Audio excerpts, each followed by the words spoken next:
अभी एक भजन होगा और भजन के साथ साथ सभी भाई बहन अपने अपने इष्ट का ध्यान करेंगे। ध्यान कैसे करें?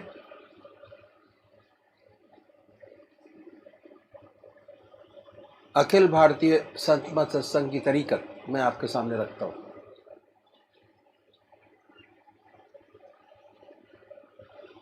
सबसे पहले निश्चित कीजिए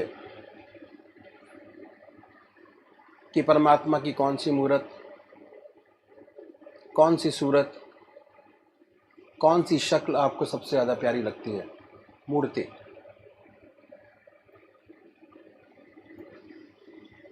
किसी से पूछने की ज़रूरत नहीं, अपनी आत्मा से प्रश्न कीजिए कि भगवान का वो स्वरूप जो आपको सबसे ज़्यादा प्यारा लगता है उसको चुनें।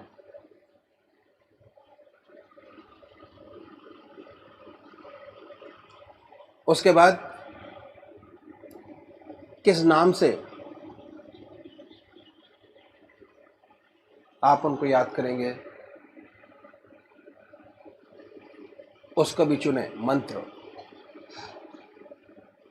तो क्या हुआ, दो चीज आपने चुनी, एक अपना इष्ट देव और एक मंत्र। उसके बाद पूजा के स्थान पर जाइए, जिस स्थान पर बैठे हैं, जिस आसन पर बैठे हैं उसी आसन पर बैठें। बड़े प्यार से धूप बत्ती अगरबत्ती जलाएं, बड़े आराम से बैठिए और बैठने के बाद ये महसूस कीजिए कि आपका इष्ट शरीर आपके सामने विद्यमान है।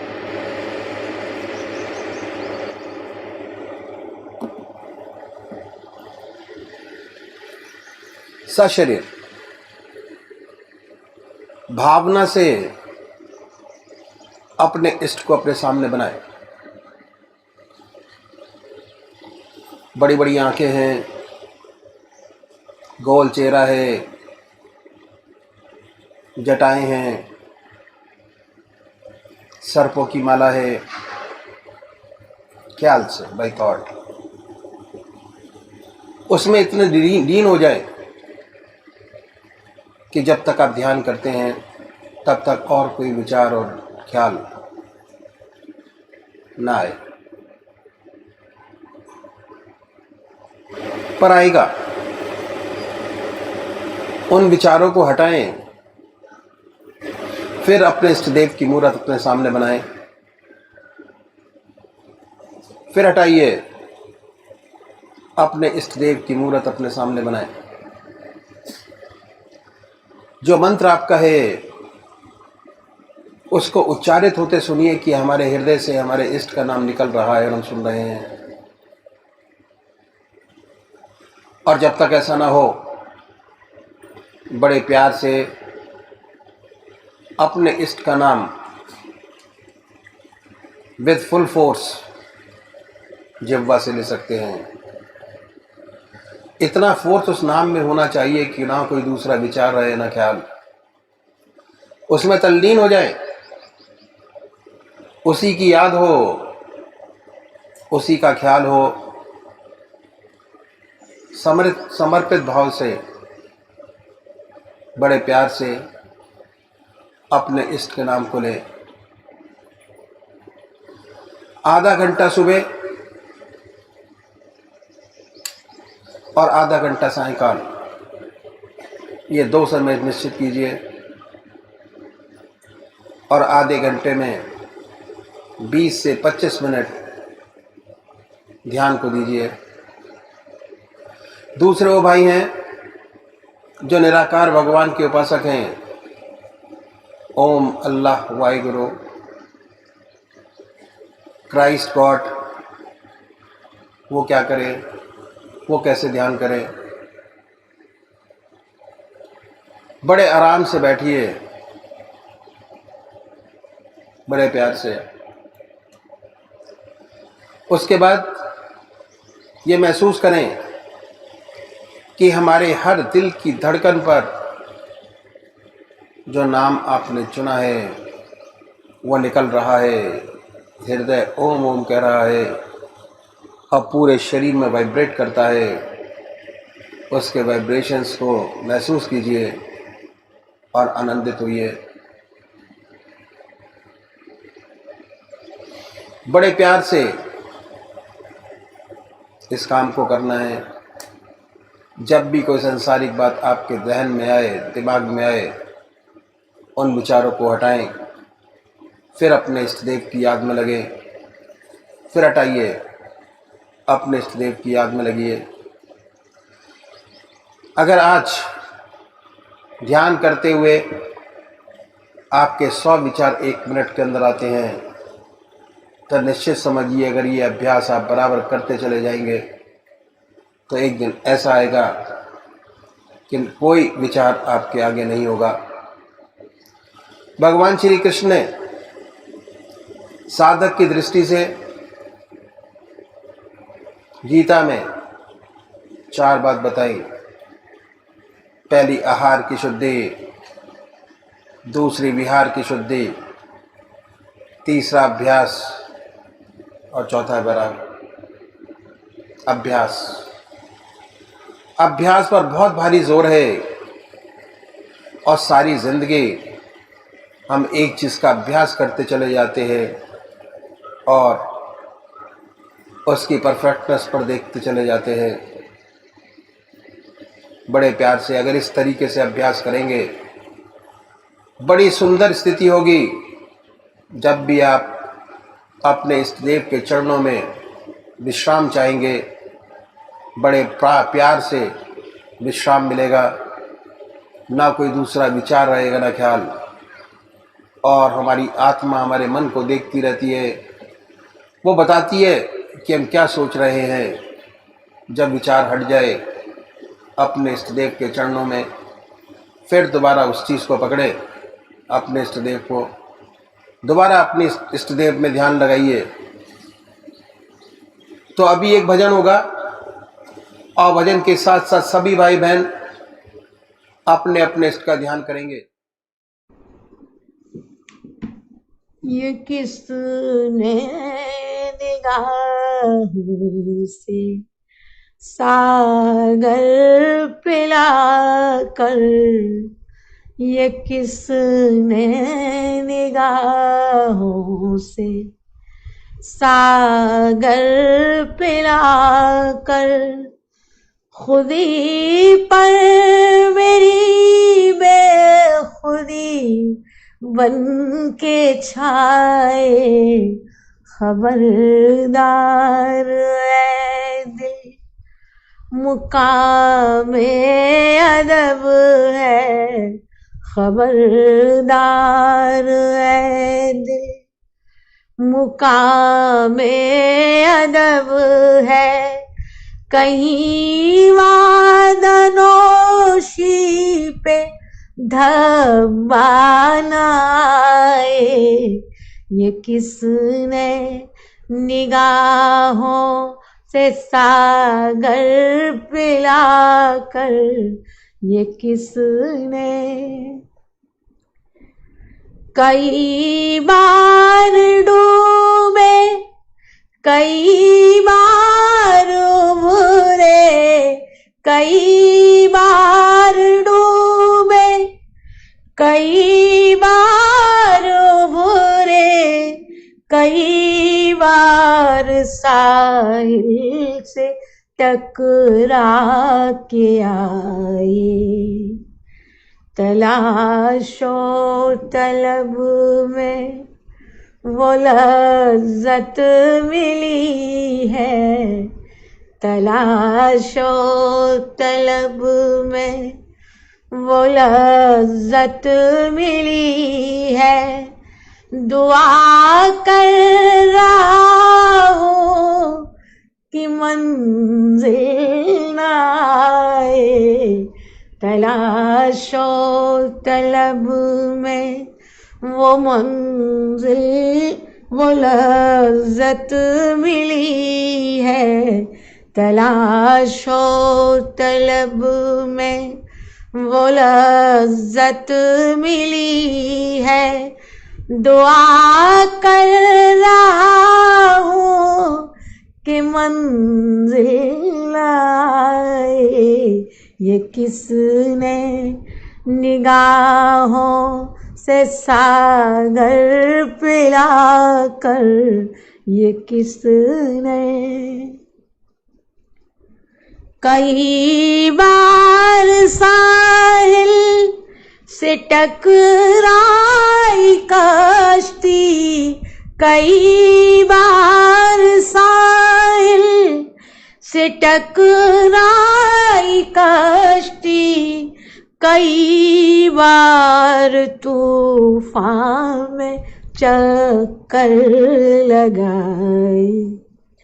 किसी के तखय्युल ने ऐसा डुबोया, किसी के तखय्युल ने ऐसा डुबोया।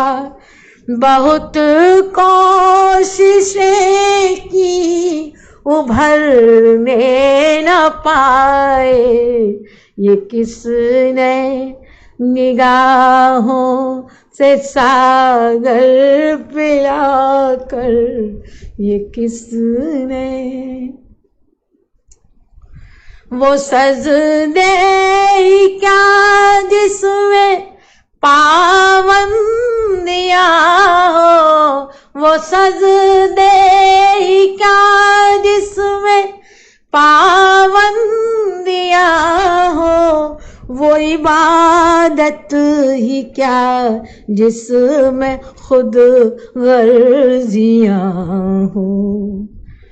हकीकत में जाहिद वही बंदगी है, हकीकत में जाहिद वही बंदगी है। जहाँ सर झुके आस्तां झूम जाए, हकीकत में जाहिद वही बंदगी है। जहाँ सर झुके आस्तां झूम जाए, ये किसने निगाहों से सागर पिला कर, ये किसने। मोहब्बत में ऐसे भी लम्हात आए कि दिल रो दिया और हम मुस्कुराए। मोहब्बत में ऐसे भी लम्हात आए कि दिल रो दिया और हम मुस्कुराए। वही कामयाबे मोहब्बत रहेगा, वही कामयाबे मोहब्बत रहेगा। उलझ कर जो मौजों से दामन बचाए, वही कामयाबे मोहब्बत रहेगा। उलझ कर जो मौजों से दामन बचाए, ये किसने निगाहों से सागर पिला कर, ये किसने। इधर बुत परस्ती उधर सजदारेजी, इधर बुत परस्ती उधर सजदारेजी। इधर ज़ौद उक़वा, उधर वादनोशी। मोहब्बत के गुलशन में कांटे बहुत हैं, मोहब्बत के गुलशन में कांटे बहुत हैं। कहाँ तक कोई अपना दामन बचाए, मोहब्बत के गुलशन में कांटे बहुत हैं। कहाँ तक कोई अपना दामन बचाए, ये किसने निगाहों से सागर पिलाकर, ये किसने निगाहों से सागर पिलाकर खुदी पर मेरी बेखुदी बन के छाए। खबरदार है दिल मुकामे अदब है, खबरदार है दिल मुकामे अदब है। कहीं वादनोशी पे धब्बा न आए, ये किसने निगाहों से सागर पिलाकर, ये किसने निगाहों से सागर पिलाकर, ये किसने।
और किससे मांगेंगे? जो कुछ मांगना उस परमात्मा से मांगिए, सबसे बड़ा दाता तो वही है। अपने मन के जो भाव है उस प्रभु के सामने रखिए, और उसके बाद ये ख्याल कीजिए कि वो शरीर आपके सामने विद्यमान है। वो तो सर्वव्यापक है, हर जगह मौजूद है। ऐसी कौन सी जगह जहां वो नहीं? अगर इस भावना से बैठे कि वो सामने है, तो कोई वजह नहीं कि आपका ध्यान ना लगे, जरूर ध्यान लगेगा। और जब बाहर बन जाए भावना, तो उस पवित्र मूर्ति को हृदय में उतारिए, इतने प्यार से, प्रेम से उतारिए कि वही वो रह जाए, ना दूसरा ख्याल है ना दूसरा विचार है। मेरा एम्फेसिस प्यार के ऊपर है, प्रेम। इतने प्यार और प्रेम के साथ उसे अपने हृदय में उतारिए, वही वो रह जाए, ना दूसरा विचार है ना दूसरा ख्याल है। और हमारी आत्मा हमारे मन को देखती रहती है और ये बताती रहती है कि हम क्या सोच रहे हैं। आत्मा बताती है कि मन लगाए नहीं लगाए, मन विचारों से खाली हुआ नहीं हुआ, ध्यान बनाए नहीं बनाए। और जब आपका ध्यान लग जाएगा ऐसा एक टक, आत्मा को बड़ी प्रसन्नता प्राप्त होगी, बड़ी खुशी हासिल होगी, और प्रभु की सच्ची कृपाधार आपको मिलेगी, उसका सच्चा ब्लिस मिलेगा। मन प्रफुल्लित हो जाएगा, आत्मा प्रफुल्लित हो जाएगी। थोड़ी देर ये ध्यान बना रहेगा, उसके बाद आपको अपना होश नहीं होगा, सुषुप्ति में चले जाएंगे, महव हो जाएंगे, अपना पता भी नहीं होगा बैठे हैं, कहां बैठे हैं, क्या कर रहे हैं। फिर जब चेतन अवस्था में लौटेंगे तो वही ध्यान होगा, और ध्यान के साथ साथ बड़ा सुंदर अनुभव होगा कि आपका हृदय और मस्तिष्क बड़े आनंद और शांति से भरा है। ऑब्जेक्टिव फीलिंग, प्रत्यक्ष अनुभव आपको होगा। तमाम लोड माइंड का गायब हो गया है? और मन हल्का हो गया। काम करने के लिए एक बड़ी चुस्ती आपके शरीर में आ गई, एक विजन बड़ा पवित्र हो गया, बहुत सुंदर हो गया। ये अनुभव प्रैक्टिकल अनुभव उसके बाद होते हैं कि जब ऐसा चित्त लग जाता है। असली मकसद चित्त की एकाग्र जब तक नहीं लगता, पूजा नहीं बनती। सच्ची पूजा तभी बनती है, और जिनको बनती है उसका आनंद वही जाने। अगर उनको वो आनंद ना मिले तो दिन भर खोए खोए रहते हैं। कोई चीज चली गई है, कोई असल चीज से हम दूर हो गए, ऐसा उनको जिंदगी में अनुभव होता है। एक खाना ना मिले तो कोई बात नहीं, और अगर ऐसी पूजा नहीं बनी तो दिन खिन्न रहता है। तो ये तरीका इन संतों ने बताया कि ऐसे हम अभ्यास करें, ऐसे हम पूजा करेंगे, इस आधा घंटे का ही हमें विशेष लाभ होगा। जो जो हमें चित्त की एकाग्रता मिलती जाएगी, हासिल होती चली जाएगी, वैसे वैसे हमारे अनुभव खुलते चले जाएंगे। और जब तक अनुभव नहीं होते, ज्ञान पक्का नहीं होता। ज्ञान अनुभवों से पक्का होता है, पढ़ने से नहीं होता। किताबें पढ़ने से तो परिभाषाएं आती, ज्ञान नहीं आता। ज्ञान तो करने से आता है, ऐसी उपलब्धि से आता है। सच्चा ज्ञान बिना अनुभव के सच्चा ज्ञान नहीं होता, परिभाषाएं में। ये तरीका इन संतों ने बताया उनके लिए कि जो साकार पुजारी। अब दूसरे भाई है निराकार पुजारी, वो क्या करे? वो मूर्ति नहीं मानते, स्वरूप भगवान का नहीं मानते। कोई बात, इनके लिए संतों ने बताया रास्ता कि भाई आप बेशक स्वरूप न मानते हो, अपने ध्रुव कहते हैं palpitation of heart, heart beats, हृदय की धड़कन। उस हृदय की धड़कन में अपने प्रभु के नाम को सुने ख्याल से, ख्याल की जबान, not by tongue but by thought. ये ख्याल करें कि जब हमारा हृदय धुक धुक करता है तो उसमें से ओम की आवाज निकल रही है। हमारा हृदय ओम ओम कर रहा है, जबान नहीं कह रही। आसन वही है, बाकी सारी बातें वही है, कोई चेंज नहीं, सिर्फ मेथड में तब्दीली है। वो इसीलिए है कि हम यहां निराकार उपासकों की बात है। पहले शुरू में तो हृदय की धड़कन भी सुनाई नहीं देती, लेकिन जब आप अभ्यास करेंगे, सत्संग में आते जाते रहेंगे तो हृदय की धड़कन सुनाई देने लगी और उसमें से प्रभु का नाम होता हुआ भी सुनाई दे।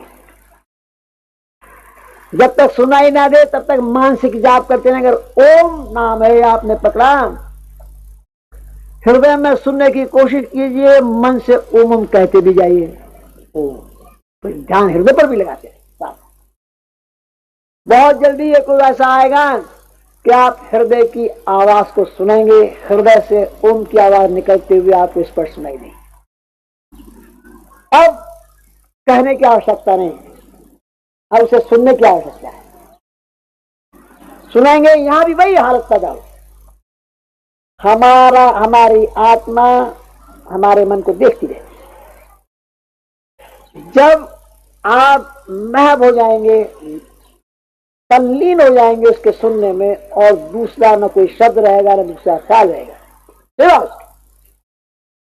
हमारी आत्मा को बड़ी प्रसन्नता हुई, बड़ी खुशी हासिल हुई। जब दिल लग गया, प्रभु की शक्ति याद हो रही, फिर हम सुषुप्ति में चले जाएंगे, अपना होश नहीं होगा, अपने आप से गायब होंगे,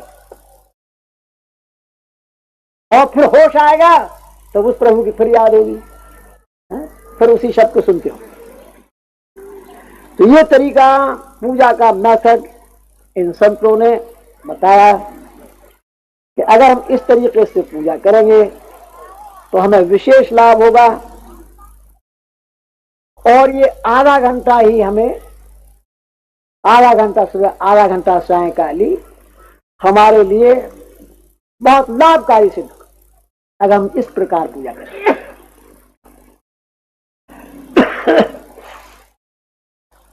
अब इस तरीके के बारे में कुछ प्रश्न किए जाते हैं। मैं जो विशेष प्रश्न किए जाते हैं एक आध आपके सामने रखूंगा। अगर कोई भाई और कुछ पूछना चाहेंगे तो पूछेंगे। सबसे बड़ा जो प्रश्न किया जाता है, जो इंटेलिजेंसिया बहुत पढ़े लिखे लोग करते हैं,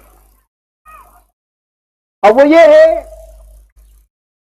कि आप ध्यान करने का तरीका बताते हैं। ऐसा मालूम होता है कि आपका जो रास्ता है ध्यान योग का है। बिल्कुल सच्ची बात है। ध्यान करने का तरीका बताते हैं तो ध्यान योग तो है ही।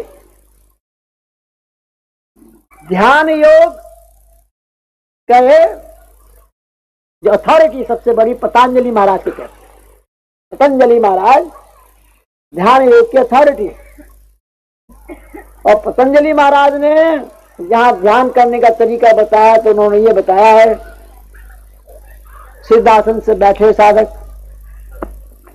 उसका कुशा का आसन हो, पृथ्वी से 5 उंगल ऊंचा हो, कुशा बिछी हो, पवित्र वस्त्र हो, मृगशाला हो, फिर बैठे सिद्धासन से बैठे, नासिका के अग्रभाग को देखे, भाव के बीच में ध्यान लगाए।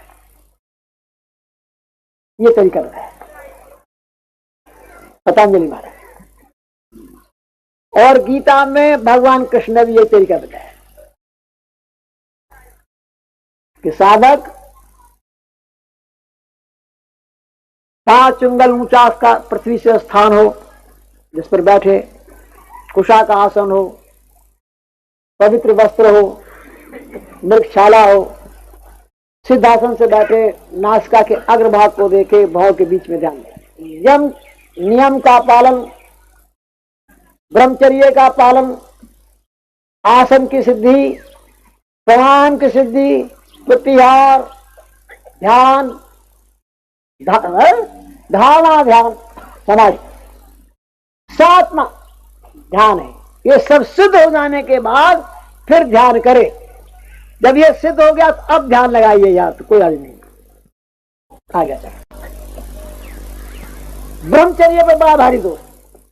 ब्रह्मचर्य ऐसे भगवान कृष्ण ने जहां ये अभ्यास करने का तरीका बताया है, उससे पहले ये कहा है कि ऐसा साधन माता पिता का ब्रह्मचर्य भी बड़ा ऊंचा रहा, वो इस अभ्यास को कर सकते। तो अब हम अगर पढ़ के, गीता पढ़ के, पतंजलि योग को पढ़ के अभ्यास करने लगे और उसकी जो प्री रिक्विजिट्स हैं उस पर ध्यान न दें तो फायदे की जगह नुकसान हासिल होगा। फ्लेक्सिबिलिटी होगी कि आप उस स्ट्रेन को बर्दाश्त कर लें और आपकी प्राणवायु मस्तिष्क में बैठ जाएगी, जो उसका आशय। अभ्यास किया जाता है इसीलिए किया जाता है कि हमारी प्राणवायु हमारे मस्तिष्क में ऊपर के चक्रों में बैठती चली जाए और बैठ जाए। लेकिन अगर ब्रह्मचारी नहीं है तो क्या हुआ कि हमारी नर्व में वो फ्लेक्सिबिलिटी नहीं है, वो लोच नहीं है, तो नर्वस ब्रेकडाउन हो जाए। और अक्सर नर्वस ब्रेकडाउन के बहुत से केसेस ऐसे मिलते हैं कि जो किताबें पढ़ के या ऐसे ये अभ्यास करना किसी सुन के अभ्यास करना प्रारंभ, बिना गाइडेंस के अभ्यास करना प्रारंभ करते, क्योंकि हमारा रास्ता गृहस्थी का है, पूर्ण ब्रह्मचर्य का सवाल पैदा नहीं होता। इसलिए हमारे बुजुर्गों ने, हमारे सदगुरुओं ने कहा कि नहीं, हम हृदय से करेंगे, हृदय से अभ्यास करेंगे। अब हृदय में ध्यान कीजिए। जब आप हृदय की तरफ निगाह करेंगे तो आपकी निगाह नीची है, हृदय की तरफ है। मस्तिष्क पर कोई स्ट्रेन नहीं, कोई दबाव नहीं। और ये खास तौर से बताया जाता है कि भाई ध्यान में कभी स्ट्रेन नहीं करना चाहिए। आनंदमय अवस्था बना के बैठिए, ये सोच के बैठिए कि हे प्रभु, मैं तेरे चरणों में विश्राम चाहता हूं, शांति चाहता हूं, तेरे चरणों में मैं विश्राम चाहता हूं। मन से लड़ाई मत लड़िए, उसको प्यार से समझाइए, प्यार से समझा के उधर लगाइए। हृदय से तो निगाह नीची है, कोई खतरा नहीं किसी किसी, कोई नर्वस ब्रेकडाउन कभी नहीं होने वाला। और हृदय वो स्थान है कि जहां से खून का दौरान हमारे सारे शरीर में होता है, ब्लड का पंपिंग स्टेशन। अगर हृदय राम नाम से रंग जाए और राम नाम से रंगा हुआ ये खून हमारी नसों और नाड़ियों में जाएगा तो हमारे शरीर के हर छिद्र से परमात्मा का नाम जारी हो जाएगा। इसका विशेष लाभ। और दूसरी बात क्या है कि heart is the centre of all feelings.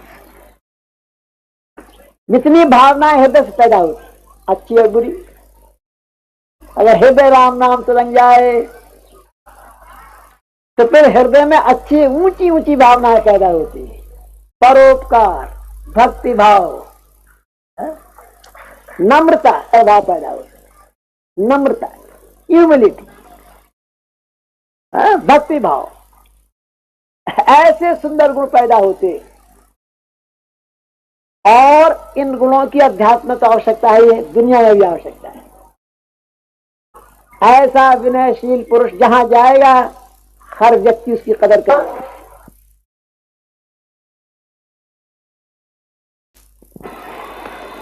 परमात्मा